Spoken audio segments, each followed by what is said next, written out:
श्री सीताराम विवाह विदाई। सुंदर मंगल का सजा सजाकर रनिवंश की स्त्रियां और सखियां आदर सहित सीता जी को लिवा चली। सभी सुंदर सलोनी श्रृंगार किए हुए मतवाले हथियारों की चाल से चलने वाली है। उनके मनोहर गान को सुनकर मुनि ध्यान छोड़ देते हैं और कामदेव की कोयल भी लजा जाती है। पैंजनी और सुंदर कंकन ताल के गीत पर बड़े सुंदर बज रहे हैं। सहज ही सुंदर सीता जी स्त्रियों के समूह में इस प्रकार शोभा पा रही है मानो छवि रूप ललनाओं के समूह के बीच साक्षात परम मोहन शोभा रूपी स्त्री सुशोभित हो। सीता जी की सुंदरता का वर्णन नहीं हो सकता, क्योंकि बुद्धि बहुत छोटी है और मनोहरता बहुत बड़ी है। रूप की रति और सब प्रकार से पवित्र सीता जी को बारातियों ने आते देखा। सभी ने उन्होंने मन ही मन प्रणाम किया। श्री रामचंद्र जी को देखकर तो सभी पूर्ण काम हो गए। राज दशरथ जी पुत्रों सहित हर्षित हुए। उनके हृदय में जितना आनंद था वह कहा नहीं जा सकता। देवता प्रणाम करके फूल बरसा रहे हैं। मंगलों के मूल मुनियों के आशीर्वादों की ध्वनि हो रही है। गानों और नगाड़ों के शब्द से बड़ा शोर मच रहा है। सभी नर नारियां प्रेम और आनंद में मग्न है। इस प्रकार सीता जी मंडप में आई। मुनिराज हुई बहुत ही आनंदित होकर शांति पाठ पढ़े हैं। उस अवसर के सब रीति व्यवहार और कुलचार दोनों कुलगुरुओं के ये कुलचार करके गुरु जी प्रसन्न होकर गौरी जी, गणेश जी और ब्राह्मणों की पूजा कर रहे हैं, अथवा ब्राह्मणों के द्वारा गौरा और गणेश की पूजा करवा रहे हैं। देवता प्रकट होकर पूजा ग्रहण करते हैं, आशीर्वाद देते हैं और अत्यंत ही सुख पा रहे हैं। मधुर पर्क आदि जिस किसी भी मंगलिक पदार्थ की मुनि जिस समय भी मन में चाहे मात्र करते हैं, सेवगुण उसी समय सोने की परातों में और कलशों में भरकर उन पदार्थों को लिए तैयार रहते हैं। स्वयं सूर्यदेव प्रेम सहित अपने कुल की सभी रीतियों बता देते हैं और वे सब आदर पूर्वक की जा रही है। इस प्रकार देवताओं की पूजा करके मुनियों ने सीता जी को सुंदर सिंहासन दिया। श्री सीता जी श्री राम जी का आपस में एक दूसरे को देखना तथा उनका परम का प्रेम किसी को लग नहीं पड़ रहा है। जो बात श्रेष्ठ मन, बुद्धि और वाणी से भी परे है, उसे कवि क्या प्रकट करे। हवन के समय अग्निदेव शरीर धारण करके बड़े ही सुख से अभूत ग्रहण करते हैं और सारे वेद ब्राह्मण वेश धारण विवाह की विदाई बता देते हैं। जानकी जी की जनसंख्या पटरानी और सीता जी की माता का बखान तो हो ही कैसे सकता है। सुशोभित, सुकुट, पुण्य, सुख और सुंदरता सबके बटोरकर विधाता ने उन्हें संवार कर तैयार किया है। समय जानकर श्रेष्ठ मुनियों ने उनके बुलाया। यह सुनते ही सुहागिनी स्त्री उन्हें आदर पूर्वक ले आई। जानकी जी की पटरानी जानकर की बाई और ऐसा सो रही है, मानो हिमाचलों के साथ मनोरथ शोभित हो। पवित्र सुंदर दिन और मंगल जल से भरे सोने के कलश और मुनियों के सुंदर पार्थोर राजा और रानी ने आनंदित होकर अपने हाथों से लाकर श्री रामचंद्र जी के आगे रखी। मुनि मंगलवाणी से वेद पढ़ रहे हैं। सुअवसर जानकर आकाश से फूल की झाड़ी लगी गई है। दह को देखकर राजा रानी प्रेम मग्न हो गए और उनके पवित्र चरणों को पखराने लगे। वे श्री राम जी के चरणों कमलों को पकड़ाने लगे। प्रेम से उनके शरीर में पुलकुआली छा रही है। आकाश और नगर में होने वाले गान, नगाड़े और जय जयकार की ध्वनि मानो चारों दिशाओं में उमड़ चली। जो चरण कमलों कामदेव के शत्रु श्री शिवजी के हृदय रूपी सरोवर में सदा ही विराजित है, उनके एक बार भी समय करने से मन में निर्मलता आ जाती है और कलयुग के सारे पाप भाग जाते हैं। जिनका स्पर्श पाकर गौतम मुनि की स्त्री अहल्या ने जो पापमयी थी परम गति पाई, जिन चरणों कमलों का मकरंद रस गंगा जी शिवजी के मस्तक पर विराजमान है, जिनको देवता पवित्रता की सीमा बताते हैं, मुनि और योगी जन उनके मन को भौरा बनाकर जिन चरणों कमलों का सेवन करके मनोवांछित गति प्राप्त करते हैं, उन्हें चरणों को भाग्य के पात्र जानकी जी धो रहे हैं। यह देखकर सब जय जयकार कर रहे हैं। दोनों कुल के गुरु वर और कन्या की हथेलियों को मिलाकर चौचार करने लगे। पानी ग्रहण हुआ देखकर ब्रह्मादि देवता, मनुष्य और मुनि आनंद में भर गए। सुख के मूल दुल्हा को देखकर राजा रानी का शरीर पुलकित हो गया और हृदय आनंद से उमंग उठा। राजाओं के अलंकार स्वरूप महाराज जानकी जी ने लोक और वेद की रीति को करके कन्यादान किया। जैसे हिमवान ने शिवजी को पार्वती जी और सागर ने भगवान विष्णु को लक्ष्मी जी दी थी, वैसे ही जानकी जी ने श्री रामचंद्र जी को सीता जी समर्पित की, जिनसे विश्व में सुंदर नवीन कृति छा गई। विदाई कैसे विनती करे, उस सांवली मूर्त ने तो उन्हें सचमुच विदेह देह के शुद्ध बुद्ध से रहित ही कर दिया। विदाई पूर्वक हवन करके गठजोड़ की गई और भावरे होने लगे। जय ध्वनि, वंदी ध्वनि, वेद ध्वनि, मंगलम और नगाड़ों की ध्वनि सुनकर चतुर देवगण हर्षित हो रहे हैं और कल्पवृक्ष के फूल को बरसा रहे हैं। वर और कन्या सुंदर भावरे दे रहे हैं। सब लोग आदर पूर्वक नेत्रों का परम लाभ ले रहे हैं। मनोहर जोड़ी का वर्णन नहीं हो सकता। जो कुछ उपमा कहूँ वही थोड़ा होगी। श्री राम जी और श्री सीता जी की सुंदर परछाई मणियों के खुंभे के जगमगा रहे हैं, मानो कामदेव और रति बहुत से रूप धारण करके श्री राम जी के अनुपम विवाह को देख रहे हैं।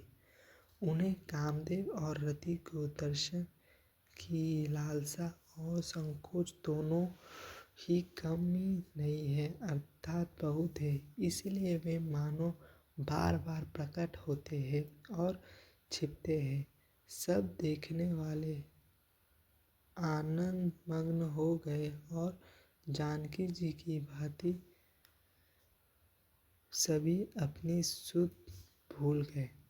मुनियों ने आनंद पूर्वक भंवरे फिराई और नेक सहित सब रीतियों को पूरा किया। श्री रामचंद्र जी सीता जी के सिर से सुंदर सिंदूर दे रही है।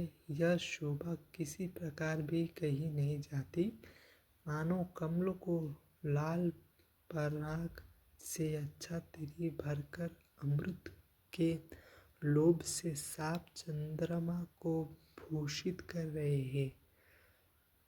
यहाँ श्री राम के हाथों को कमल की सिंदूर को पराग की, श्री राम के श्याम भुजा को साप की और सीता जी के मुख को चंद्रमा की उपमा दी गई है। फिर वशिष्ठ जी ने आज्ञा दी कि तब दूल्हा और दुल्हन एक आसन पर बैठे। श्री राम जी और जानकी जी श्रेष्ठ आसन पर बैठे। उनके देखकर दशरथ जी मन में बहुत आनंदित हुए। अपने सुकृत रूपी कुल्प वृक्ष में नए फल देखकर उनका शरीर बार बार पुलकित हो रहा है। 14 भुवनों में उत्साह भर गया। सबने कहा कि श्री रामचंद्र जी का विवाह हो गया। जीव एक है और यह मंगल महान है। फिर भला वह वर्णन करके किस प्रकार समाप्त किया जा सकता है। तब वशिष्ठ जी की आज्ञा पाकर जानकी जी ने विवाह का सामान सजाकर मंदध्वजी, रीति, कृति जी और उर्मिला जी इन तीनों राजकुमारों को बुला लिया। कुशध्वज की बड़ी कन्या मंदध्वजी को, जो गुणशील, सुख और शोभा की रूपी ही थी, राजा जनक ने प्रेम पूर्वक सब रीतियां करके भरत जी को विवाह दिया। जानकी जी की छोटी बहिन उर्मिला को सब सुंदरियों में शिरोमणि जानकर उस कन्या को सब प्रकार से सम्मान करके लक्ष्मण जी को विवाह दिया, और जिनका नाम ऋतकृति है और जो सुंदर नेत्र वाले, सुंदर मुख वाले, सब गुणों की खान और रूप तथा शील में उजगर है, उनको राजा ने शत्रुघ्न को विवाह दिया। दूल्हा और दुल्हन परम रस अपने अपने अनुष्ठान जोड़ों को देखकर संकुचते हुए हृदय में हर्षित हो रहे हैं। सब लोग प्रसन्न होकर उनके सुंदरता की सराहना करके हैं और देवगण फूल बरसा रहे हैं। सब सुंदर दुल्हनियां सुंदर दूल्हे के साथ एक ही मंडप में ऐसे शोभा पा रहे हैं, मानो जीव के हृदय में चारों अवस्थाएं, जगत स्वर्ग सुशोभित और त्रिया अपने चारों स्वामियों विश्व, तेजस, प्राज्ञा और ब्रह्मा सहित विराजमान हो। सब पुत्रों को बहुत सहित देखकर अवध नरेश दशरथ जी ऐसे आनंदित है, मानो वे राजाओं की शिरोमणि क्रिया, याज्ञ क्रिया, श्रद्धा क्रिया, योग्य क्रिया और ज्ञान क्रिया सहित चारों फल, अर्थ, धर्म, काम और मोक्ष पा रहे हो। श्री रामचंद्र जी के विवाह की जैसी विधाई वर्णन की गई है, उसे रीति से सब राजकुमार विवाह गए। दहेज की अधिकता कुछ कही नहीं जाती। सारा मंडप सोने और मणियों से भर गया। बहुत से कंबल, वस्त्र और भांति भांति के विचित्र रेशमी कपड़े जो थोड़ी कीमत के न थे, तथा हाथी, रथ, घोड़े 10 दासियाँ और गहनों से सजी हुई कामधेनु सरीखी गई हैं। अनेकों वस्तुएं हैं जिनकी गिनती कैसे की जाए, जिनका वर्णन नहीं किया जा सकता। जिन्होंने देखा है वही जानते हैं। उन्हें देखकर लोकपाल भी सिहा गया। अब थोरज दशरथ जी ने सुख मानकर प्रसन्नचित्त से सब कुछ ग्रहण किया। उन्होंने वह दहेज का सामान याचकों को जो जिस अच्छा लगा दे दिया। जो बच रहा है वह जानवसों से चला आया। तब जानकी जी हाथ जोड़कर सारी बारात का सम्मान करते हुए कोमल वाणी से बोली, आदर दान विनय और बड़ाई के द्वारा सारी बारात का सम्मान कर राजा जनक ने महान आनंद के साथ प्रेम पूर्वक लाड़ करके मुनियों से समूह की पूजा एवं वंदना की। सिर नवाकर देवताओं को मनाकर राजा हाथ जोड़कर सबसे कहने लगे कि देवता और साधु तो भाव ही चाहते हैं। वे प्रेम से ही प्रसन्न हो जाते हैं। उन्हें पूर्ण काम महानुभवों को कोई कुछ देखकर कैसे संतुष्ट कर सकता है। क्या एक अंजलि जल देने से कहीं समुद्र संतुष्ट हो सकता है? क्या एक अंजलि जल देने से कहीं समुद्र संतुष्ट हो सकता है? फिर जानकी जी भाई सहित हाथ जोड़कर कौशलाधीश दशरथ जी से स्नेहशील और सुंदर प्रेम में सनकर मनोहर वचन बोले, हे राजन, आपके साथ संबंध हो जाने से अब हम सब प्रकार से बड़े हो गए। इस राजा पाट सहित हम दोनों का आप साथ संबंध हो जाने से हम सब प्रकार से बड़े हो गए। इस राजा पाट सहित हम दोनों को आप बिना दाम के लिए हुए सेवक ही समझिए। इन लड़कियों को टहलने मानकर नई नई दया करके पालन कीजिए। मैंने बड़ी ठीकाई की आपके यह बुला भेजा, अपराध क्षमा कीजिए। फिर सूर्यकुल के भूषण दशरथ जी ने समधी जानकी जी को संपूर्ण सम्मान का निधि कर दिया। इतना सम्मान किया कि वे सम्मान के भंडारी हो गए। उनकी प्रसन्न पूर्व की विनाई कहीं नहीं जाती। दोनों के हृदय में प्रेम से परिपूर्ण है। देवतागण फूल बरसा रहे हैं। राजा जनवासों को चले। नगाड़े की ध्वनि, जय ध्वनि और वेद की ध्वनि हो रही है। आकाश और नगर दोनों में खूब कौतूहल हो रहा है, आनंद छा रहा है। तब मुनीश्वर की आज्ञा पाकर सुंदर सखियां मंगल गान करते हुए दुल्हन सहित दूल्हों को लिवाकर कोबहर को चली। सीता जी बार बार राम जी को देखती है और संकुचा जाती है, पर उनका मन नहीं संकुचता। प्रेम के प्यासे उनके नेत्र सुंदर मछलियों की छवि को हर रहे हैं। मास प्राणायाम 11वां विश्राम। मास प्राणायाम 11वां विश्राम। श्री रामचंद्र जी का सांवला शरीर स्वभाव से ही सुंदर है। उनके शोभा करोड़ों कामदेवों को लजाने वाला है। महवार से युक्त चरण कमल बड़े सुहावने लगते हैं। जिन पर मुनियों के मन रूपी भैरव सदा छाए रहते हैं। पवित्र और मनोहर पीली धोती प्रातःकाल के सूर्य और बिजली की ज्योति को हरे लेते हैं। कमर में सुंदर की कुनी और कठी सूत्र है।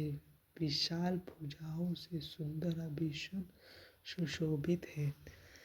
पीला जनेवा महान शोभा दे रहा है। हाथ की अंगूठी चित्त को चुरा लेती है। वहाँ के सब साज सजे हुए भी शोभा पा रहे हैं। चौड़ी छाती पर हृदय पर पहनने के सुंदर आभूषण सुशोभित है। पीला दुपट्टा काकसोती जनेऊ की तरह सुशोभित है, जिनके दोनों छोरों पर मणि और मोती लगे हैं।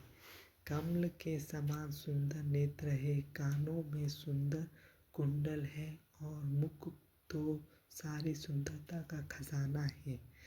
सुंदर भैरव और मनोहर नासिका है। ललाट पर तिलक तो सुंदरता का घर ही है, जिनमें मंगलमय मोती और मणि गुथे हुए हैं। ऐसे मनोहर मोरे माथे पर स्नेह रहे हैं।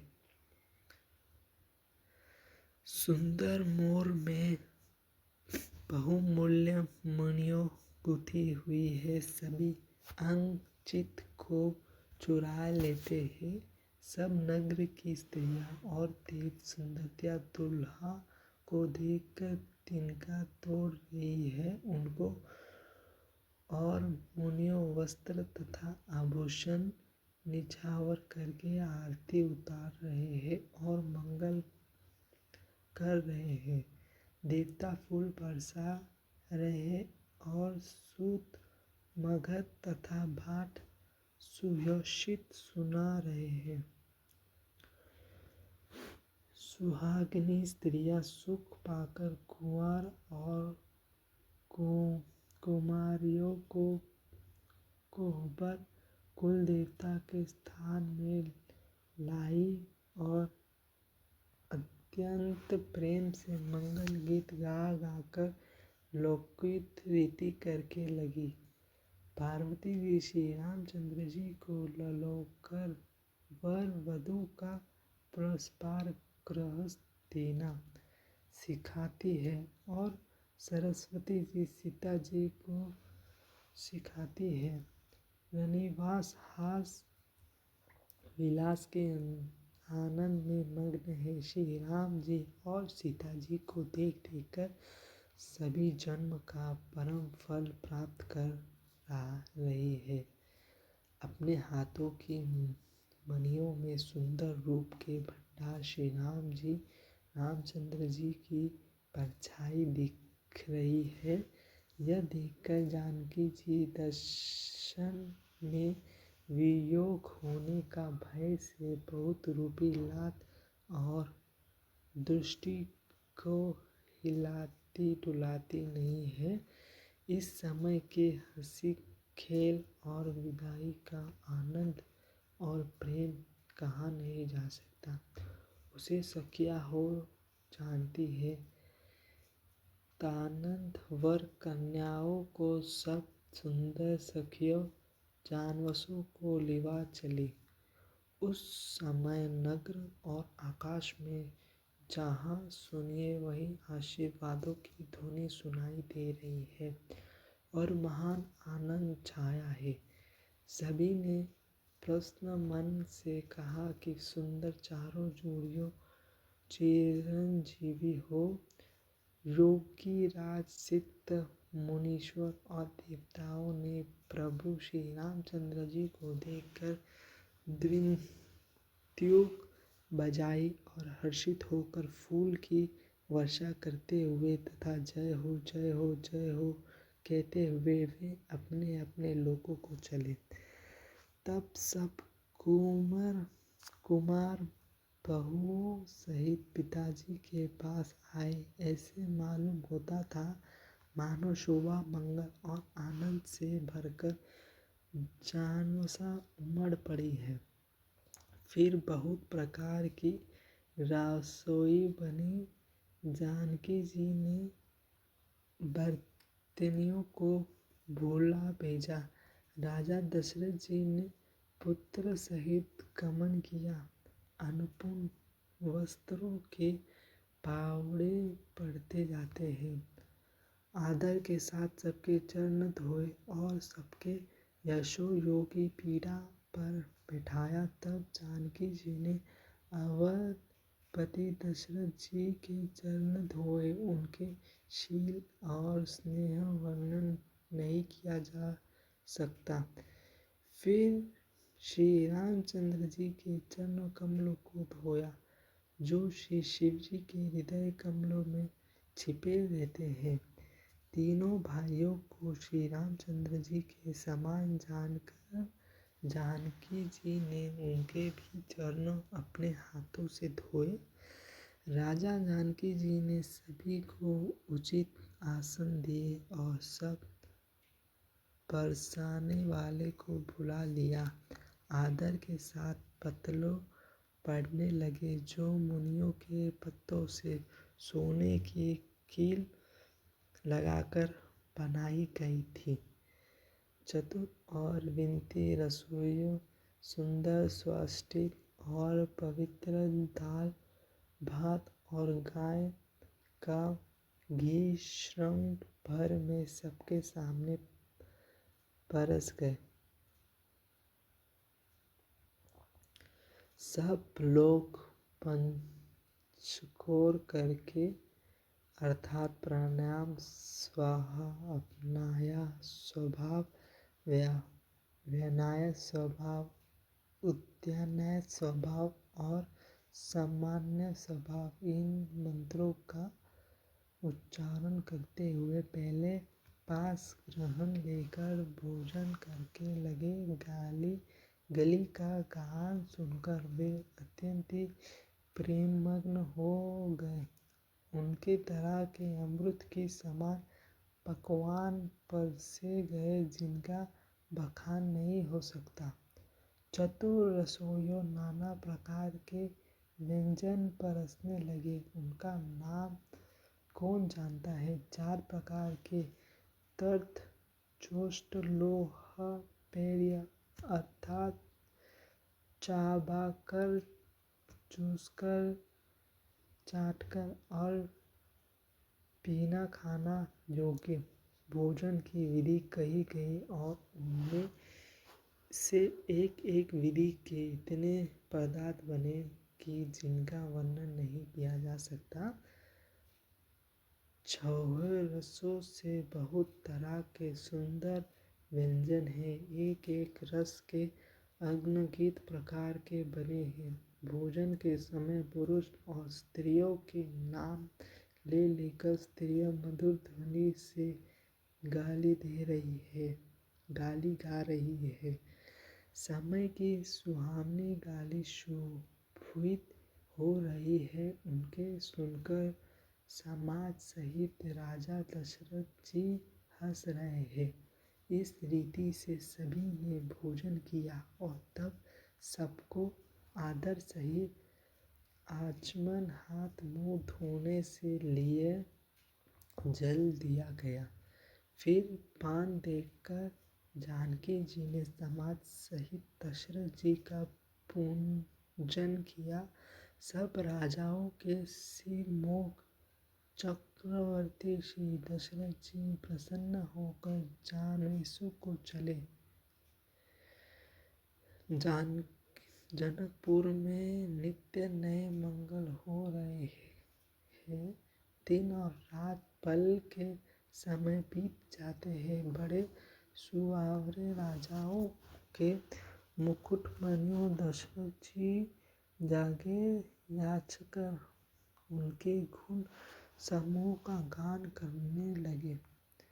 चारों कुमार को सुंदर विद्याओं सहित देखकर उनका मन में जितना आनंद है वह किस प्रकार कहा जा सकता है। वे प्राप्त क्रिया करके गुरु वशिष्ठ जी के पास गए। उनके मन में महान आनंद और प्रेम भरा है। राजा प्रणाम और पूजन करके फिर हाथ जोड़कर मानो अमृत में डुबाई हुई वाणी बोले, हे मुनिराज, सुनिए, आपकी कृपा से आज मैं पूर्ण काम हो गया। हे स्वाभिमानी, अब सब ब्राह्मणों को बुलाकर उनके सब तरह से सजी हुई गायों दीजिए। यह सुनकर गुरुजी ने राजा की पढ़ाई करके फिर मुनियों गणों को बुला भेजा। तब वामदेव, देवर्षि नारद, वाल्मीकि जी, जावली और विश्वामित्र आदि तपस्वी श्रेष्ठ मुनियों के समूह आए। राजा ने सबको दंडवत प्रणाम किया और प्रेम सहित पूजन करके उनके उत्तम आसन दिए। 4 लाख उत्तम गाय मंगवाई जो कामधेनु के समान अच्छे स्वभाव वाले और समूहान्वित थे। उस सबको सब प्रकार से गहनों कपड़ों से सजा कर राजा ने प्रसन्न होकर भूदेव ब्राह्मणों को दिया। राजा बहुत तरह से विनती कर रहे हैं कि जगत में मैंने आज ही जीने का लाभ पाया। ब्राह्मणों से आशीर्वाद पाकर राजा आनंदित हुए। फिर याचकों के समूह को बुला लिया और सबको उनको रुचि पूछकर सोना, वस्त्र, मणि, घोड़ा, हाथी और रथ जिनको जो चाह सो सूर्यकुल को आनंदित करने वाले दशरथ ने दिया। वे सब गुणवाद गाते हैं। सूर्यकुल के स्वामी की जय हो, जय हो, जय हो कहते हुए चले। इस प्रकार श्री रामचंद्र जी के विवाह का उत्सव हुआ। जिन्होंने सहस्र मुख है वे सुशोभित भी उनका वर्णन नहीं कर सकते। बार बार विश्वामित्र के चरणों में सिर नवाकर राजा कहते हैं, हे मुनिराज, यह सब सुख आपके ही कृपा कृष्ण का प्रसाद है। राजा दशरथ जी जानक जी के स्नेहशील करने और ऐश्वर्य की सब प्रकार से सराहना करते हैं। प्रतिदिन उठकर अयोध्या नरेश विदा मांगते हैं, पर जानकी जी उनके प्रेम से रख लेती है। आदर नित्य नए बढ़ता जाता है। प्रतिदिन हजारों प्रकार से मेहमान होती है। नगर में नित्य नए आनंद और उत्साह रहता है। दशरथ जी का जाना किसी को नहीं सुहाता। इस प्रकार बहुत दिन बीत गए, मानो बाराती स्नेह की रस्सी से बंध गए हैं। तब विश्वामित्र जी और संत नंद जी ने जाकर राजा जनक को समझाकर कहा, यद्यपि आप स्नेह नहीं छोड़ सकते तो भी अब दशरथ जी को आज्ञा दीजिए। हे नाथ, बहुत अच्छा कहकर जानकी जी ने मंत्रियों को बुलवाया। वे आए और जय जीव कहकर उनके मस्तक नवाया। जानकी जी ने कहा, अयोध्या ना चलना चाहते हैं, भीतर रनिवास में खबर कर दो। यह सुनकर मंत्री, ब्राह्मण, सभासद और राजा जानकी भी प्रेम के वश हो गए। जनकपुर वासियों ने सुना कि बारात जाएगी, तब वे व्याकुल होकर एक दूसरे से बात पूछने लगे। जाना सत्य है। यह सुनकर सब ऐसे उदास हो गए मानो संख्या के समय कमल संकुचित हो गए घूम। आते समय जहाँ जहाँ बारात ठहरती है वहाँ वहाँ बहुत प्रकार का सीधा रसोई का सामान भेजा गया। उनको प्रकार के मेवे पाकर और भोजन की सामग्री जो बखानी नहीं जा सकती। अग्निगिस्त बैलों और कहारों पर भर भर कर लदा लदा कर भेजे गए। साथ ही जानकी जी ने उनके सुंदर श्याममय भेजी। 1,00,000 घोड़े और 25,000 रथ, सब नख से शिखा तक ऊपर से नीचे तक सजा हुआ है। 10,000 सजे हुए मत वाले हाथी, और जिन्हें देखकर दिशाओं के हाथी भी लज जाए। गाड़ियों में भर भर कर सोने वस्त्र और रत्न जवाहरात और भैंस गाय तथा और भी नाना प्रकार की चीजें थी। जानकी जी ने फिर से अपरिमित दहेज दिया जो कहा नहीं जा सकता और जिसे देखकर लोकपाल के लोगों की संपदा भी थोड़ी जान पड़ती है। इस प्रकार सब सम्मान सजाकर राजा जनक के अयोध्या पूर्वक को भेज दिया। बारात चलेगी यह सुनते ही सब रानियों ऐसे विकल हो गई मानो थोड़े जाल में मछलियां छटपटा रही हो। वे बार बार सीता जी को गोद कर लेती है और आशीर्वाद देकर सख्या देती है, तुम सदा अपने पति की प्यारी हो, तुम्हारा सुहाग आंचल हो, हमारी यह आशीष है। सास ससुर और गुरु की सेवा करना, पति का रुख देखकर उनका आज्ञा का पालन करना, सियानी सखियों अत्यंत स्नेह के वश कोमल वाणी से स्त्रियों के धर्म सिखलाती है। आदर के साथ सब पुत्रियों को स्त्रियों के धर्म सजाकर रानियों ने बार बार उन्हें हृदय से लगाया। माताओं फिर फेंकती और कहती है कि ब्रह्मा ने स्त्री जाति को क्या रचा। उसी समय सूर्यवंश के पताका स्वरूपी श्री रामचंद्र जी भाइयों सहित प्रसन्न होकर विदा करने के लिए जानकी जी के महल को चले। स्वभाव से ही सुंदर चारों भाइयों को देखने के लिए नगर के स्त्री पुरुष दौड़े। कोई कहता है आज ये जाना चाहते हैं। विदेह ने विदाई का सब सामान तैयार कर लिया। राजा के चारों पुत्र इस प्यारे मेहमानों के रूप को नेत्र भरकर देख लो। ये सन्यासी कौन जाने किस पुण्य के विधाता ने इसे यहाँ लाकर हमारे नेत्र का अतिथि किया है।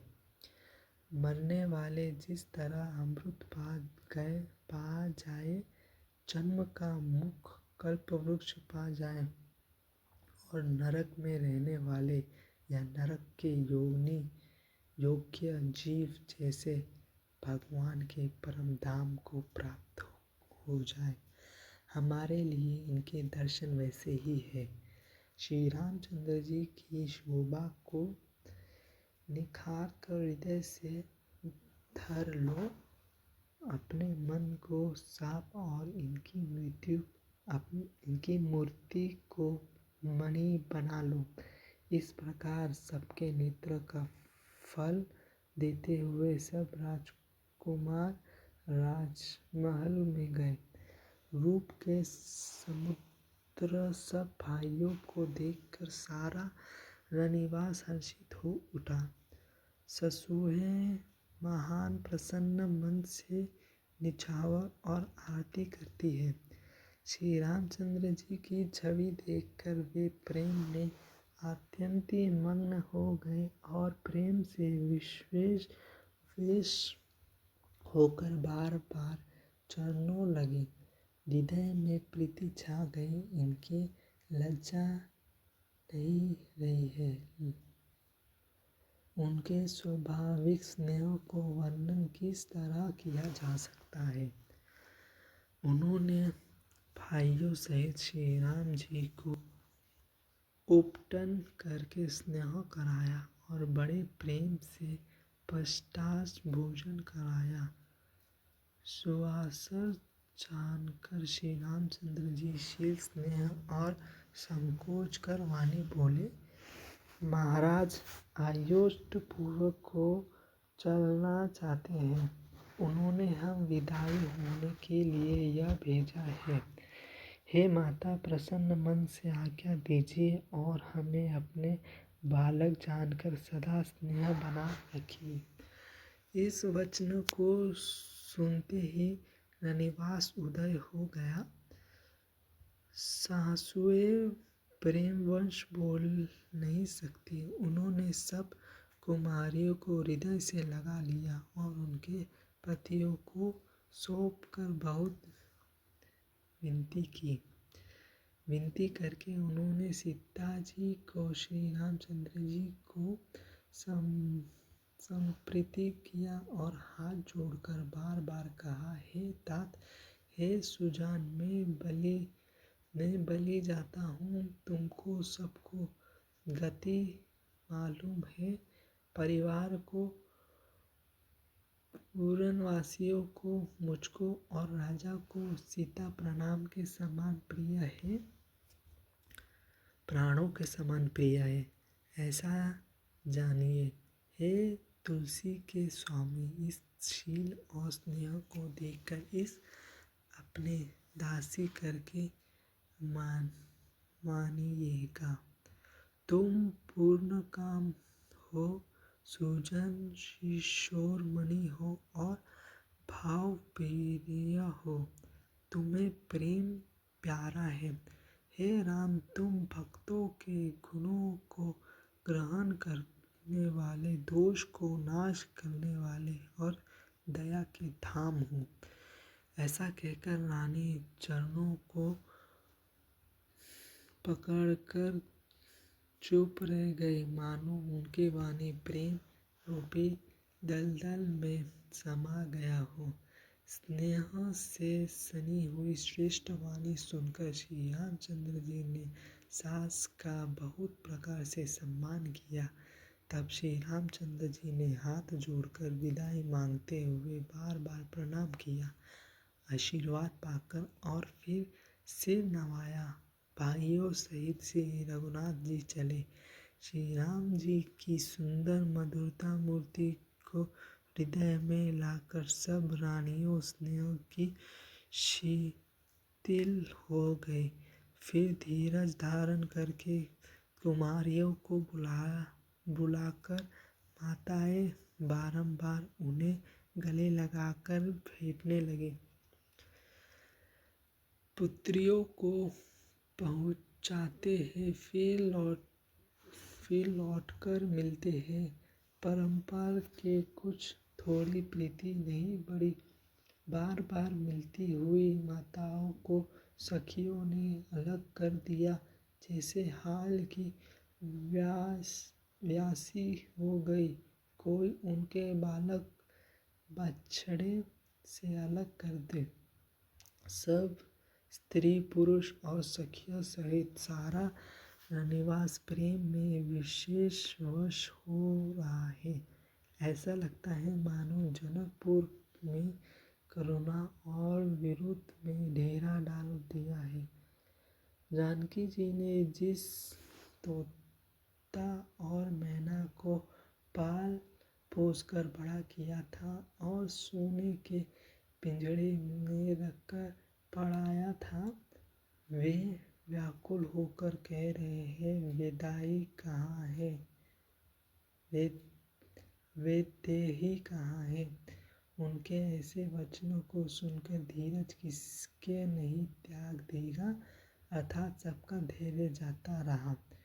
सब पक्षी और पशु तक इस तरह विकल हो गए। तब मनुष्य की दशा कैसे कही जा सकती है। तब भाई सहित जानकी जी वहाँ आए। प्रेम से उमड़कर उनके नेत्र में जल भर आया। वे परम वैराग्यवान कहलाते थे, पर सीता जी को देखकर उनके भी धीरज भाग गया। राजा ने जानकी जी को हृदय से लगा लिया। प्रेम के प्रभाव से ज्ञान की महान मर्यादा मिट गई। ज्ञान का बांध टूट गया। सब बुद्धिमान मंत्री उन्हें समझाते हुए तब राजा ने विदाई करने का समय ने जानकर विचार किया। बारंबार पुत्रों को हृदय से लगाकर सुंदर सजी हुई पालकियों मंगवाई। सारा परिवार प्रेम में विशेष है। राजा ने सुंदर मुहूर्त जानकर सिद्धि सहित गणेश जी का स्मरण करके कन्या का कल पालकियों पर चढ़ाया। राजा ने पुत्रियों को बहुत प्रकार से समझाया और उन्हें स्त्री का धर्म और कुल की रीति सिखाई। बहुत से दासी दास दिए जो सीता जी के प्रिय और विश्वासपात्र सेवक थे। सीता जी के चलते समय जनकपुरवासी व्याकुल हो गए। मंगल की राशि शुभ शुभ कुन हो रही है। ब्राह्मणों और मंत्रियों के समाज सहित राजा जानकी जी उन्हें पहुँचाने के लिए साथ चले। समाज देखकर बाजे बजाने लगे। बारातियों ने रथ, हाथी और घोड़े सजाए। दशरथ जी ने सब ब्राह्मणों को बुला लिया और उन्हें दान और सम्मान से परिपूर्ण कर दिया। उनके चरण कमलों की धूल सिर पर धारकर और आशीष पाकर राजा आनंदित हुए और गणेश जी का स्मरण करके उन्होंने प्रस्थान किया। मंगलों के मूल उनके सुकुन हुए। देवता हर्षित होकर फूल बरसा रहे हैं और आपश्रय गान कर रहे हैं। अवधपति दशरथ जी नगाड़े बजाकर आनंद पूर्वक अयोध्या पूर्वक चले। राजा दशरथ जी ने विनती करके प्रतिष्ठित जानों को लौटाया और आदर के साथ सब मांगनों को बुलवाया। उनका गहरा कपड़ा, घोड़े, हाथी दिए और प्रेम से पुष्ट करके सबके सम्मान अर्थ व्याकुलता कर दिए। वे सब बारंबार विदुर वाले कुल कीर्ति बखान कर और श्री रामचंद्र जी को हृदय में रखकर लौटे। कौशल धीरज दशरथ जी बार बार लौटने को कहते हैं, परंतु जानकी जी प्रेम वश लौटते नहीं चाहते। दशरथ जी ने फिर सुहावने वचन कहे, हे राजन, बहुत दूर आ गया, अब लौटिए। फिर राजा दशरथ जी रथ से उतरकर खड़े हो गए। उनके नेत्र में प्रेम का प्रवाह बढ़ आया। प्रेम श्रियों की धीरा बह चली। तब जानकी जी हाथ जोड़कर मानो स्नेह रूपी अमृत में डूबोकर वचन बोली, मैं किस तरह से बनकर किन शब्दों में विनती करूं। हे महाराज, आपके मुझ पर बड़ी बड़ाई दी है। दशरथ जी ने अपने स्वजन समधि का सब प्रकार से सम्मान किया। उनके आपस में मिलने में अत्यंत विनय थी और इतना प्रीति थी जो हृदय में समाती न थी। जानकी जी ने मुनि मंडलों को सिर नवाया और सभी से आशीर्वाद पाया। फिर आदर के साथ वे रूपशील और गुणों के निगुण सब भाइयों से अपने दामादों से मिले और सुंदर कमल के समान हाथों को जोड़कर ऐसे वचन बोले जो मानो प्रेम से ही जन्मे हो। हे राम जी, मैं किस प्रकार आपकी प्रशंसा करूं। मैं मुनियों और महादेव जी के मन रूपी मानसरोवर के हंस है। योगी लोग जिनके लिए क्रोध, मोह,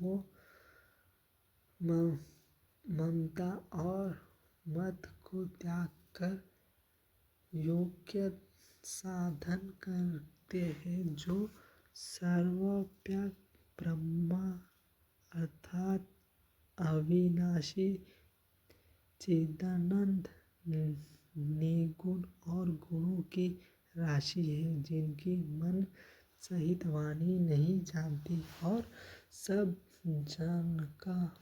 जिनका अनुमान ही करते हैं, कोई तर्कना नहीं कर सकता, जिनकी महिमा को वेद नेति कहकर वर्णन करते हैं और जो तीनों कालों में एक रस, स्वार्थ और सर्वार्थ निर्विकार रहते हैं। वे ही समस्त सुखों के मूल, मेरे नेत्रों के विशेष हुए। ईश्वर के अनुकूल होने पर जगत में जीव को सब लाभ ही लाभ है। आपके मुझे सभी प्रकार से बढ़ाई दी और अपना जान जाकर अपना लिया। यदि 10,000 सरस्वती और शोभा हो और करोड़ों कल्पों तक गणना करते रहे तो भी हे रघुनाथ जी, सुनिए, मेरे स्वभाव और आपके गुणों की कथा कहकर समाप्त नहीं की जा सकती। मैं जो कुछ कह रहा हूँ वह अपने इस एक ही बल पर कि इस अत्यंत थोड़े प्रेम से प्रसन्न हो जाता है। मैं बार बार हाथ जोड़कर यह मांगता हूँ कि मेरा मन भूलकर भी आपके चरणों को न छोड़े।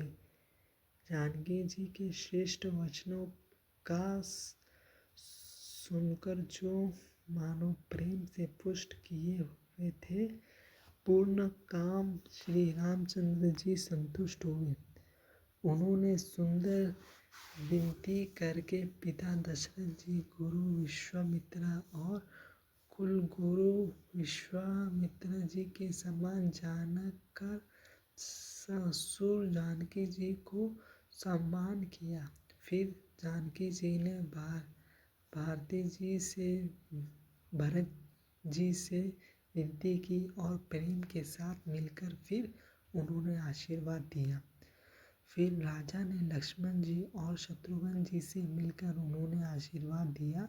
वे परमप्रस्त प्रेम के वश होकर बार बार आपस में सिर नवाने लगे।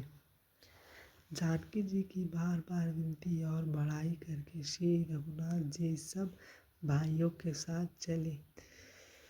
जानकी जी ने जाकर विश्वामित्र के चरणों पकड़ लिए और उनके चरणों की सजा को सिर और नेत्र में लगाया।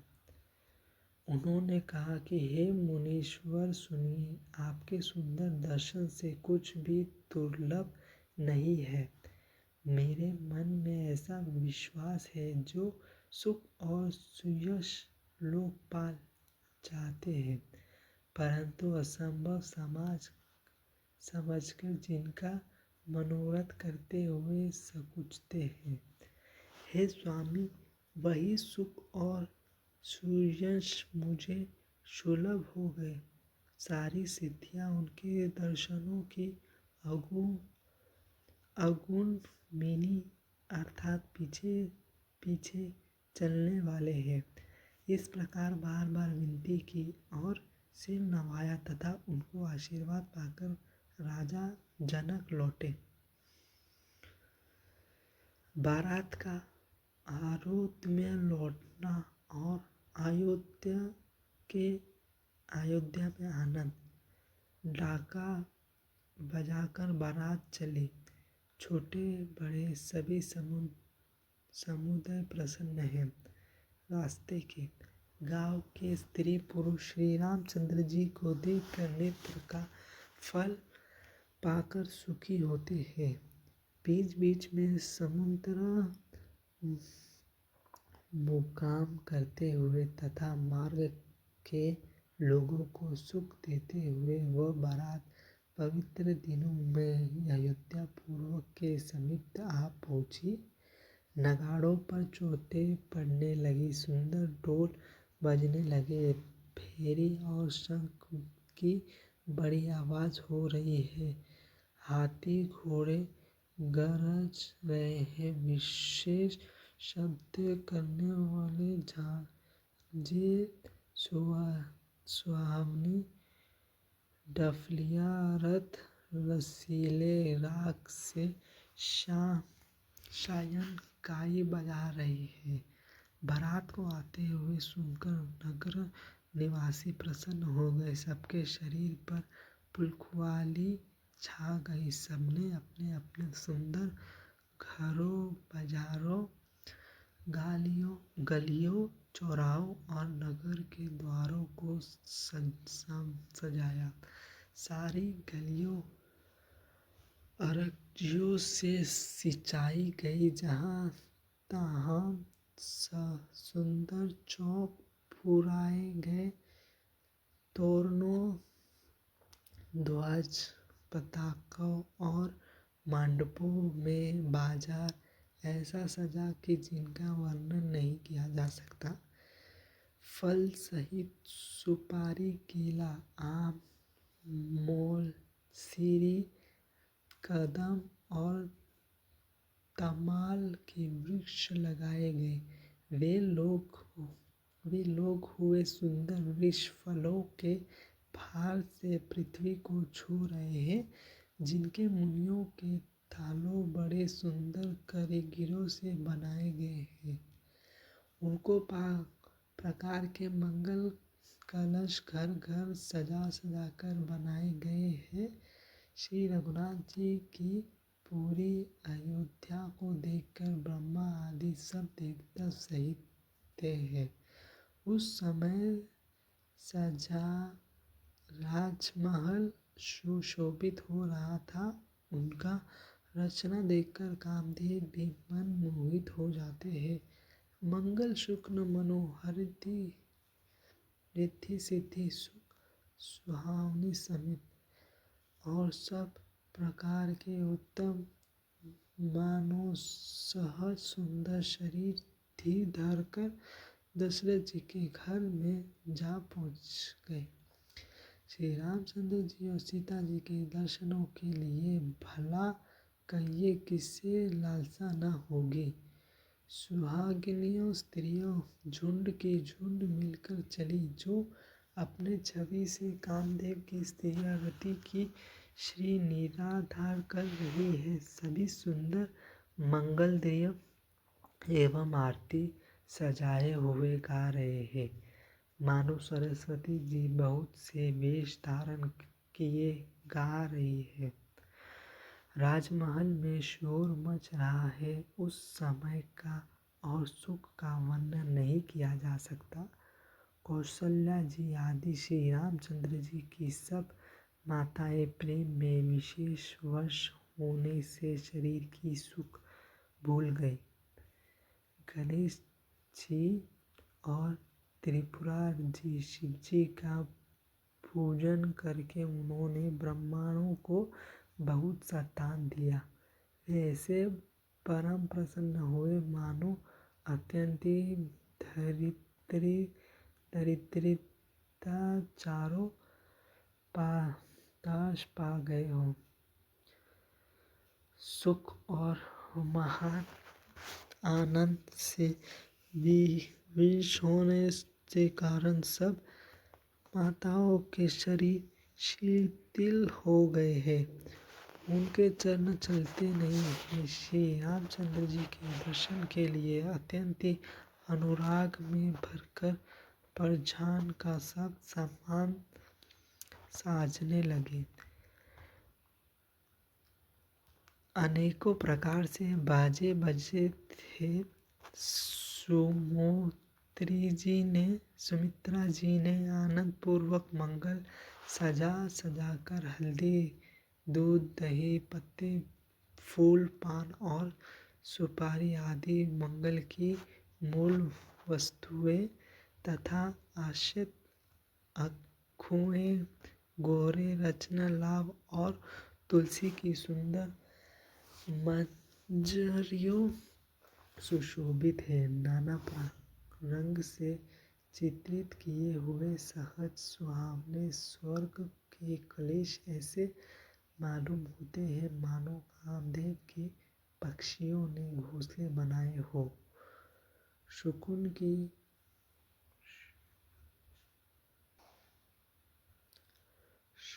की सुन्नतिया वस्तुएं बखान नहीं जा सकती।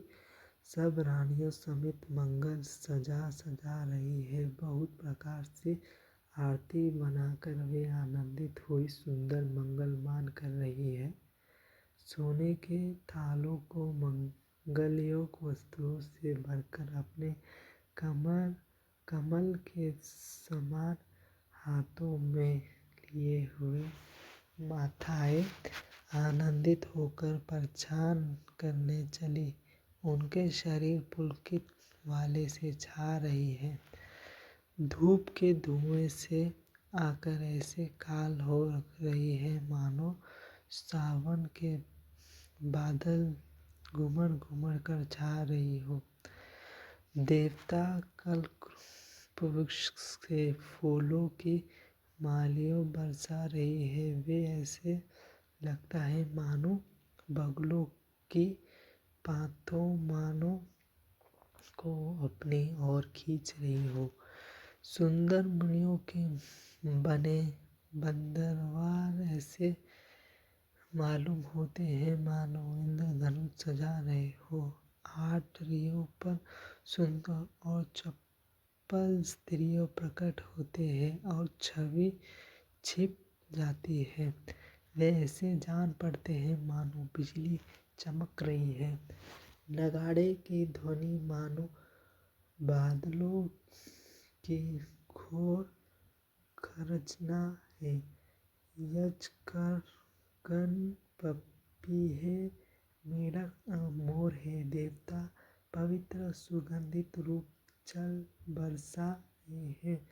जिस खेत के समान नगर में सब स्त्री पुरुष सुखी हो रहे हैं।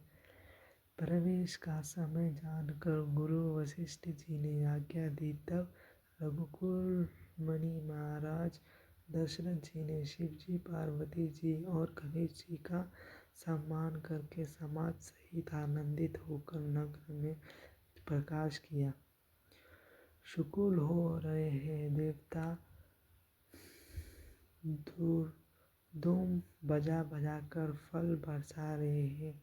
देवताओं की स्त्रियां आनंदित होकर सुंदर मंगल गीत गा कर नाच रही है। मगध, सूत, भात और चतुर नट तीनों लोगों के उजागर सबको प्रकाश देने वाले परम प्रकाश स्वरूप श्री रामचंद्र जी का यश गा रहे हैं। यह ध्वनि तात वेदों की निर्मल श्रेष्ठ वाणी सुंदर मंगल से सनी हुई दसों दिशाओं से सुनाई पड़ रही है। बहुत से बाजे बजाने लगे। आकाश में देवताओं और नगर में लोग सब प्रेम से मग्न हैं। बारात ऐसे बने ठने हैं कि उनका वर्णन नहीं किया जा सकता। परम आनंदित है, सुख उनके मन में समाता नहीं है।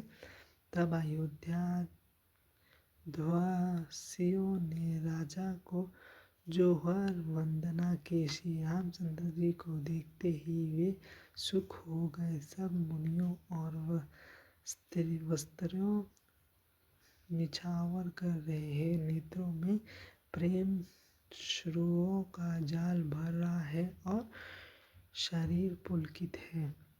नगर की स्त्रियां आनंदित होकर आरती कर रही है और सुंदर चारों कुमारों को देखकर हर्षित हो रहे हैं। पालकियों के सुंदर पर्दे हट हट कर वे दुल्हनों को देखकर सुखी होती है। इस प्रकार सबके सुख देते हुए राजद्वार पर आए। माता आनंदित होकर बहुत ही अहित कुमार का प्रचान कर रहे हैं। वे बार बार आरती कर रहे हैं। इस प्रकार और महान आनंद को कौन कर सकता है। अनेकों प्रकार के सुशोभित रत्न और वस्त्र तथा अवगुणी प्राकर की अन्य वस्तुएं छीनवाकर कर रही है। बहुओं सहित चारों पुत्रों को देखकर माताएं परमानंद में मग्न हो गए। सीता जी और श्री राम जी की छवि को बार बार देखकर वे जगत में अपने जीवन को सफल बनाकर आनंदित हो रहे हैं। सखियाँ सीता जी के मुख को बार बार देखकर अपने पुण्य की सराहना करते हुए गान कर रही है। देवता क्षण क्षण में फूल बरसाते, नाचते गाते तथा अपने अपने सेवा संपन्न करते हैं। चारों मनोहर जोड़ियों को देखकर सरस्वती जी ने सारी उपमाओं को खोज डाला, पर कोई उपमा देते नहीं बनती, क्योंकि उनके सभी बिल्कुल तुच्छ जान पड़े। तब हार कर वे भी श्री राम जी के रूप के अनुरुक्त होकर एकट देखते रह गए। वेद की विधि और कुल की रीति करके अर्ध पावड़े देते हुए बहुत समेत सब पुत्रों को प्रस्थान करके माताएं महल में लिवा चली। स्वाभाविक ही सुंदर 4 सिंहासन थे, जो मानो कामदेव ने ही अपने हाथों से बनाए थे। उन पर माताओं ने राजकुमारियों और राजकुमारों को बिठाया और आदर के साथ उनके पवित्र धारण किया, पवित्र चरण धोए। फिर वेदों के विधि के अनुसार मंगल के निधन दूल्हे को दुल्हन की धूप दीपी और नेवाई आदि के द्वारा पूजा की।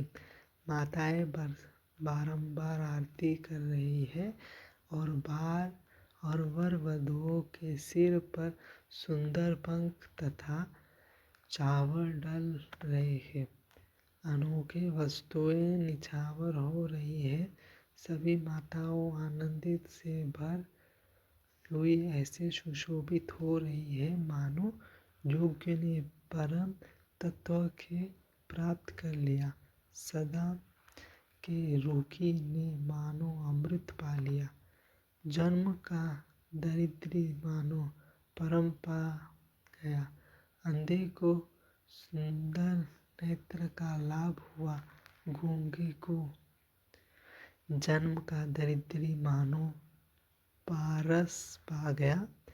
अंधे को सुंदर नेत्र का लाभ हुआ। गूंगे के मुख से मानो सरस्वती आ विराज जी और शूरवीर ने मानो युद्ध में विजय पा ली। इन सुख से भी 100 करोड़ों गुना बढ़कर आनंद माताओं पा रही है, क्योंकि रघुकुल के चंद्रमा श्री राम जी विवाह करके भाइयों सहित घर आए हैं। माताएं लोक रीति कृति है और दूल्हा दुल्हन सकुचते हैं। इस महान आनंद और विदाई को देखकर श्री रामचंद्र जी मन ही मन मुस्कुरा रहे हैं। मन की सभी वस्तुएं पूरी हुई जानकर देवता और पितरों का भाली भांति पूजन किया। सबकी वंदना करके माताएं यही वरदान मांगती है कि भाइयों सहित श्री राम जी की कल्याण हो। देवता फिर छिपे हुए आशीर्वाद दे रहे हैं और माताएं आनंदित हो आंचल भरकर ले रही है। तत्दान राजा ने बारातियों को बुलवा लिया और उन्होंने सवासियों वस्त्रों, मणि और आभूषणों दिए। यज्ञ पाकर श्री राम जी को हृदय में रखकर वे सब आनंदित होकर अपने अपने घर गए। नगर में समस्त स्त्री पुरुष को राजा ने कपड़े और गहने पहनाए। घर घर बांधवे बाजने लगे। याचकों लोग जो जो मांगते हैं विशेष प्रसन्न होकर राजा उन्हें वही वही देते हैं। संपन्न सेवकों और बाजे वाले को राजा ने नाना प्रकार के दान के सम्मान से संतुष्ट किया। सब जोहर करके आशीष देते हैं और गुणों समूह की कथा गाते हैं। तब गुरु और ब्राह्मणों सहित राजा दशरथ ने महल में गमन किया। वशिष्ठ जी ने जो आज्ञा दी उसे लोगों को और वेदों की विधि के अनुसार राजा ने आदर पूर्वक किया। ब्राह्मणों की भीड़ देखकर अपना अपना भाग्य जानकर सब रानियों आदर के साथ उठी। चरण धोकर उन्होंने सबको स्नान कराया और राजा ने भाली भांति पूजन करके उन्होंने भोजन कराया। आदर, दान और प्रेम से पुष्ट हुए तो वे संतुष्ट मन से आशीर्वाद होते हुए चले। राजा ने गादी पुत्र विश्वामित्र की बहुत तरह से पूजा की और कहा, हे नाथ, मेरे सामर्थ धन्य दूसरा कोई नहीं है। राजा ने उनका बहुत प्रशंसा की और रानियों सहित उनका चरण धूल को ग्रहण किया। उन्होंने महल के भीतर ठहरने को उत्तम स्थान दिया, जिनमें राजा और सब रानियों उनके मन जोहते हैं।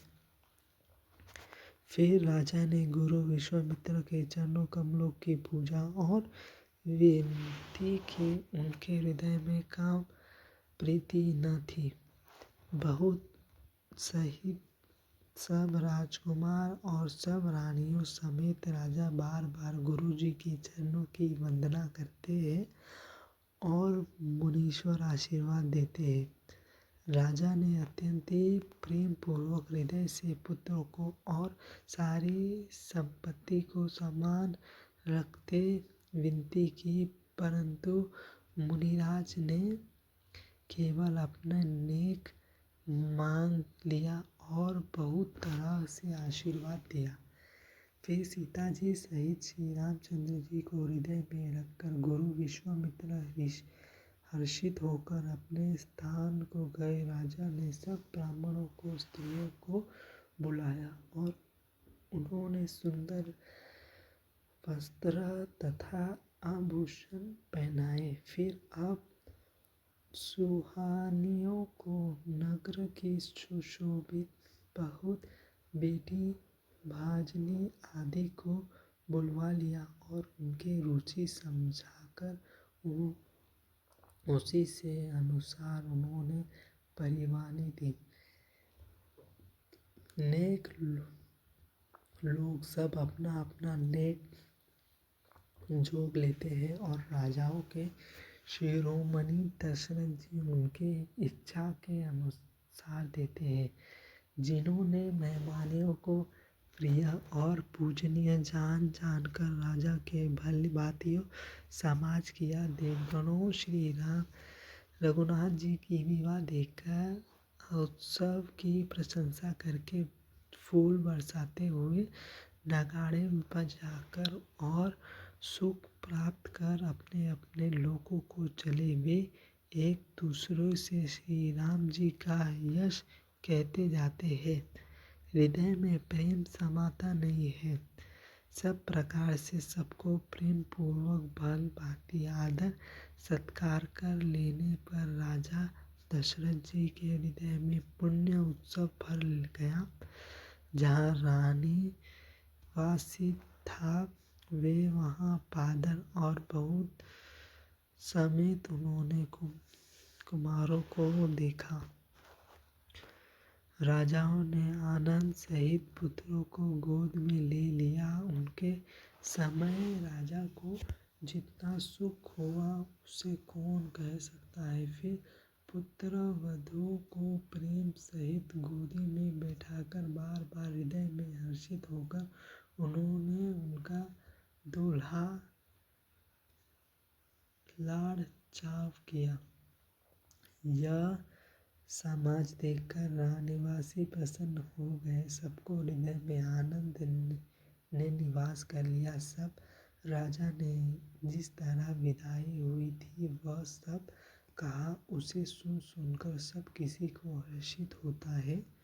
राजा जनक के गुणों, शील, महत्व, प्रीत और रीति की सुहावनी संपत्ति का वर्णन राजा ने भात की तरह बहुत प्रकार से किया। जानकी जी की करनी सुनकर सब रानियां बहुत प्रसन्न हुई। पुत्र सहित स्नान करके राजा ने ब्रह्मा गुरु और कुटुंब को बुलाकर उनके प्रकार के भोजन किए। 5 घड़ी रात बीत गई। सुंदर स्त्रियां मंगलमान कर रही है। यह रात्रि सुख की फूल और मनोहरिती हो गई। सबने आचमन करके पान खाए और फूल की माला, सुगंधित द्रव्य आदि से विभूषण होकर सब शोभा से छा गए। श्री रामचंद्र जी को देखकर और यज्ञ पाकर सब सिर नवाकर अपने अपने घर को चले। वहाँ से प्रेम, आनंदित, विनोद, महत्व, समय, समाज और मनोहर को सैकड़ों सरस्वती शरीर वेद, शेष वेद, ब्रह्मा, महादेव जी और गणेश जी भी नहीं कर सकते। फिर भला मैं उसे किस प्रकार से बखान कर कहूँ। कहीं केचुआ भी धरती को सिर पर ले सकता है। राजा ने सबका सब प्रकार से सम्मान करके कोमल वचन कहकर रानियों को बुलाया और कहा, बहुएं अभी बच्चे हैं, पराए घर आए हैं। उनके इस तरह से रखना जैसे नेत्रों को पलकों रखते हैं। जैसे पलकों नेत्रों की सब प्रकार से रक्षा करते हैं और उन्हें सुख पहुँचाते हैं, वैसे ही उनके सुख पहुँचा। लड़कियाँ थके हुए नींद में वश हो रहे थे। उन्होंने ले जाकर शयन कराया। ऐसे कहकर राजा श्री रामचंद्र जी ने चरणों में मन लगाकर विश्राम भवन में चले गए। राजा ने स्वभाव से ही सुंदर वचन सुनकर मुनियों से जड़े स्वर्ण के पलंग बिछवाए। गौ के फेन के समान सुंदर एवं कोमल अनोखे सफेद चादरें बिछाई। सुंदर तकियों का वर्णन किया जा सकता। मणियों के मंदिर में फूलों की मालाएं और सुंदर दिव्य सजे हैं। सुंदर रत्नों के दीपाले और सुंदर चंदों की शोभा कहते नहीं बनती, जिनकी इन्होंने देखा हो वही जान सकता है। इस प्रकार सुंदर श्याम शाक्य समाज माताओं ने श्री रामचंद्र जी को उठाया और प्रेम सहित पलंग पर बिठाया। श्री राम जी ने बार बार भाइयों को आज्ञा दी, तब वे भी अपनी अपनी शाम पर सो गए। श्री राम जी के सांवले सुंदर कोमल अंगों को देखकर सब माताएं प्रेम सहित वचन कह रही है कि हे तात, मार्ग में जाते हुए तुमने बड़ा भयावानी तांडव राक्षसों को किस प्रकार से मारा। बड़े भयानक राक्षसों को विकट योद्धा थे और जो युद्ध में किसी को कुछ नहीं गिनते थे। उन्हें दुष्ट मारीच और सुबाहु को सहकाव समेत तुमने कैसे मारा। हे तात, मैं बलोया लेता हूँ, मुनि की कृपा से ही ईश्वर ने तुम्हारी बहुत सी बलाओं को टाल दिया। दोनों भाइयों ने यज्ञ की रखवाली करके गुरु जी के प्रसाद से सब विधाताएं पाई। चरणों की धूल लगते ही मुनि पत्नी अहिल्या तर गई। विश्वभर में यह कृति पूर्ण रीति से व्यर्थ हो गई। कच्छप की पीठ वज्र और पर्वत से भी कठोर, शिवजी से धनुष को राजाओं के समान में तुम्हें तोड़ दिया। विश्व विजय के यश में जानकी को पाया और सब भाइयों को विवाह कर आया। तुमने सभी कर्म अनुष्ठित मनुष्य की शक्ति के बाहर है, जिनके केवल विश्वामित्र की कृपा से सिद्धार है। हे तात, तुम्हारा चंद्रमुख देखकर आज हमारा जगत में जन्म लेना सफल हुआ। तुमको बिना देखे जो दिन बीते हैं उनके ब्रह्मा गिनती में न लावे, हमारी आयु में शामिल न करे। विनम्र भरे उत्तम वचन कहकर श्री रामचंद्र जी ने सब माताओं को संतुष्ट किया। फिर शिवजी, गुरु और ब्रह्मा के चरणों को सम्मान कर नेत्र को नींद के वश किया। नींद में भी उनके अत्यंत सलोना मुखड़ा ऐसा स्नो रहा था मानो संध्या के समय का लाल कमल स्नो रहा हो। स्त्रियां घर घर जाकर रही है और आपस में एक दूसरे को मंगलमय गालियां दे रही है। रानियां कहती है कि सजनी देखो, आज रात्रि की कैसी शोभा है, जिससे आयुष पूर्णी विशेष शोभित हो रही है। यह कहते हुए सासुएं सुंदर बहुत को लेकर सो गई, मानो सर्प ने अपने सिर पर मणियों को हृदय में छिपा लिया है। प्रातःकाल पवित्र ब्रह्म मुहूर्त में प्रभु जाने मूर्ख सुंदर बोलने लगे। भात और मूर्धन्यों से गुणों का गान किया तथा नगर के लोग द्वार पर जोहर करके आ गए। ब्राह्मणों, देवताओं, गुरु, पिता और माताओं की वंदना करके आशीर्वाद पाकर सब भाइयों प्रसन्न हुए। माताओं ने आदर के साथ उनका मुख को देखा। फिर वे राजा के साथ दरवाजे पधारे। स्वामी से ही पवित्र चारों भाइयों ने सब चौदहवीं से विनती होकर पवित्र सुंदर नदी से स्नान किया और प्रतिक्रिया करके वे पिता के पास आए। 9वां प्राणायाम, तीसरा विश्राम। राजा ने देखते ही उन्होंने हृदय से लगा लिया। वे आज्ञा पाकर हर्षित होकर बैठ गए। श्री रामचंद्र जी के दर्शन कर रहे और नेत्रों के लाभ की बस यही सीमा है।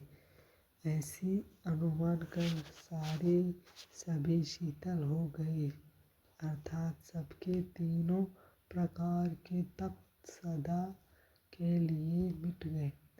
फिर मुनि विश्वामित्र जी और वशिष्ठ जी आए। राजा ने उनके सुंदर आसनों पर बिठाया और पुत्रों समेत उनके पूजा करके उनके चरणों लगे। दोनों गुरु श्री राम जी को देखकर प्रेम में मग्न हो गए। वशिष्ठ जी धर्म से इतिहास कह रहे हैं और राजा रनिवास सहित सुन रही है, जो मुनियों के मन को भी उद्गम है। ऐसे विश्वामित्र को करनी को वशिष्ठ जी ने आनंदित होकर बहुत प्रकार से वर्णन किया। वामदेव जी बोले, हे सब बात सत्य है। विश्वामित्र जी की सुंदर कृति तीनों लोकों में छाई हुई है। यह सुनकर सब किसी को आनंद हुआ। श्री राम लक्ष्मण के हृदय में अधिक उत्साह आनंद हुआ। नित्य ही मंगल आनंद और उत्सव होते ही इस तरह आनंद में दिन बीतते जाते हैं। अयोध्या आनंद से भर उमड़ पड़ी। आनंद की अधिकता अधिक बढ़ ही जा रही है। अच्छा दिन शोधकर सुंदर कंकल खोल गए। मंगल आनंद और विनोद कुछ काम नहीं हुआ। इस प्रकार नित्य नए सुख को देखकर देवता सहित है और अयोध्या में जन्म पाने के लिए बहुत ब्रह्मा जी से याचना करते हैं। विश्वामित्र जी नित्य ही चलना अपने आश्रम जाना चाहते हैं, पर रामचंद्र जी के स्नेह और विश्वास रह जाता है। दिनियों राजा का 100 गुना भाव देखकर महाराज मुनि विश्वामित्र जी उनके सहरान करते हैं। अंत में अब विश्वामित्र जी ने विदा मांगी, तब राजा प्रणाम हो गए और पुत्रों सहित आगे खड़े हो गए। हे नाथ, यही सारा संपदा आपका है। मैं तो स्त्री पुरुष सहित आपका सेवक हूँ। हे मुनि, लड़कों पर सदा स्नेह करते रहिए और मुझे भी दर्शन देते रहिए। ऐसे कहकर पुत्रों और रानियों सहित राजा दशरथ जी विश्वामित्र के चरणों पर गिर पड़े। प्रेम विह्वल हो जाने के कारण उनके मुंह से बात नहीं निकली। ब्राह्मण विश्वामित्र ने बहुत प्रकार से आशीर्वाद दिया और वे चल पड़े। प्रीति की रीति कही नहीं जाती। सब भाइयों को सब लेकर श्री राम जी प्रेम के साथ उन्होंने पहुंचकर और आज्ञा पाकर लौटे। श्री राम चरित्र स्नेह गाने की महिमा। श्री राम चरित्र सुनने गाने की महिमा।